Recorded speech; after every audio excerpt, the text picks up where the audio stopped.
Okay, so I was originally planning on going to the Peter Murphy Classic this weekend and getting some footage for a video, but no, that's just not happening, so instead I'll be making this video. If you haven't been living under a rock, then I'm sure you'll know that it's an interesting year for the sport of sprint car racing. But for those who don't know what I'm talking about, here's a quick walkthrough. Back in 2022, Kyle Larson, the one-time NASCAR Series champion, and the 5-time World of Outlaws champion Brad Sweet both kicked off the High Limit Sprint Car Series, a series founded for the sole reason of giving drivers better opportunities and payouts. But instead of the usual racing on weekends, the races would take place on weekdays. Of course, this idea caught the attention of the public and especially the drivers. I mean, better payouts? What driver wouldn't want that? Its first event was held at Lincoln Park Speedway in 2022, which ended up being the only race that year since Wayne County was rained out. Even though it was only one race, people started to see the potential. So when it was announced that the series would expand to a 12-race schedule in 2023, the hype was unreal. Every single race that year had a minimum payout of $23,000, and even a few having $50,000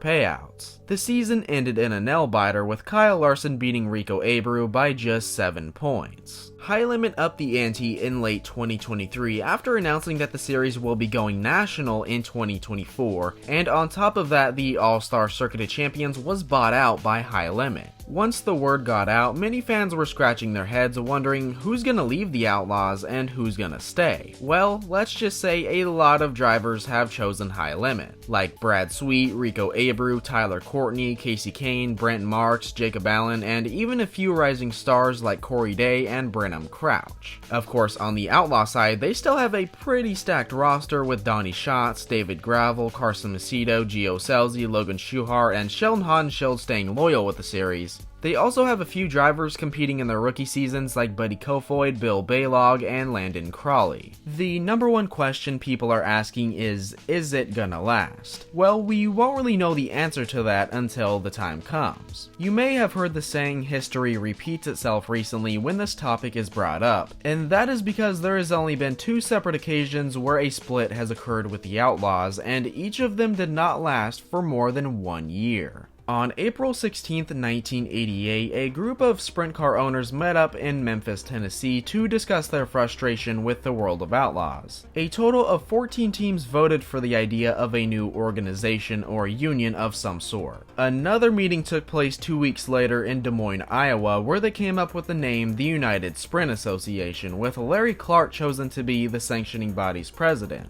A total of 4 Outlaw employees resigned to join the series, and the United Sprint Association was finally in the works. Although one of those employees, Beryl Christian, the president of competition, had already been fired or resigned due to personal differences with Clark before the season even started. The entire point of the series was to have a shorter schedule so less travel was needed, involving teams more in the rule-making process and expanding the sport with more corporate sponsorships. The 88 season, or mini-series as it was called, consisted of 3 events. Mark Kinzer claiming the Western World Championship at Manzanita, Dave Blaney claiming the second event at Memphis, and Doug Wolfgang claiming the Winter Nationals at Devil's Bowl Speedway. Steve Kinzer won overall in points, with Mark Kinzer coming in short by just 12.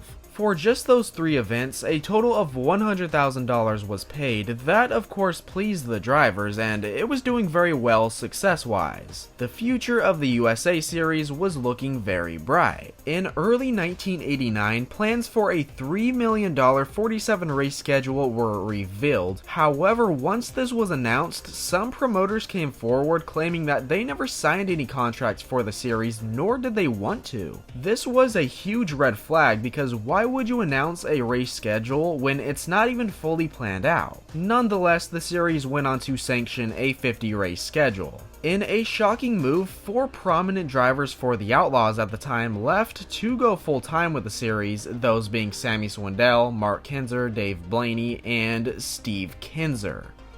Yeah, Steve was coming off the most dominant run in sprint car racing, 6 titles in a row, his 9th in total, not to mention his 51-win season in '87. Holy shit. Unfortunately, bad weather became a problem early on in the season, causing many shows to be cancelled, which resulted in low attendance. Things continued to spiral as their marketing director Gary Carley was fired for not securing any major sponsors. He was quickly replaced. Then another staff member was fired, but this time reportedly for financial issues. Its popularity started to skyrocket as the summer came around, its schedule started to expand, and attendance levels were through the roof. Fun fact, the first ever Brad Doty Classic was ran with the USA Series. The All-Star Circuit of Champions went on to adopt the race in 1995. The season ended with a bang at Devil's Bowl Speedway, attracting an overflow of spectators. Steve Kinser claimed the title by a pretty good margin, with Sammy Swindell coming in second. After this, things started to get worse for the series, as the promised $100,000 points fund was looking unrealistic due to the absence of sponsors and television coverage. Money had become a huge issue. December 26, 1989 marks the day where the United Sprint Association crumbled to the ground. After informing Larry Clark that Steve Kinser would be returning to the Outlaws in 1990, Clark packed it up and resigned. In an interview, he states, "My decision to resign is based not only on the events of the past 48 hours, but also the overall lack of commitment and trust provided by the entire racing community. The personal sacrifice is too great when you consider how easy it has been for so many people who have openly condemned the state of sprint car racing today to endorse the very same program that created the need for our existence." The series did not carry on and was shortly disbanded. To put it short, the drivers got what they wanted. Some were pretty harsh with their statements about Ted Johnson, the World of Outlaws founder, but the split seemed to fix any issues that were present a year prior. Ted paid the complete points fund for that year, began working on new sponsors, programs, and new ways to improve the series. Seems as though the split was exactly the push the Outlaws needed. On an extremely positive note, Bobby Davis Jr. went on to claim his first and only World of Outlaws title that season. The second split occurred in 2006, but the reasoning for its demise is really unfortunate. That's a whole different story, so if you guys want that to be another video, let me know down in the comments below. I'd like to give a huge thanks to Speed Sport Insider, Dirt Tracker The Third Turn, and Speedway Gazette on Facebook for providing information on this topic. All credits will be linked down below. But anyways, this is Sly Job Dom, and I'll see you guys next time.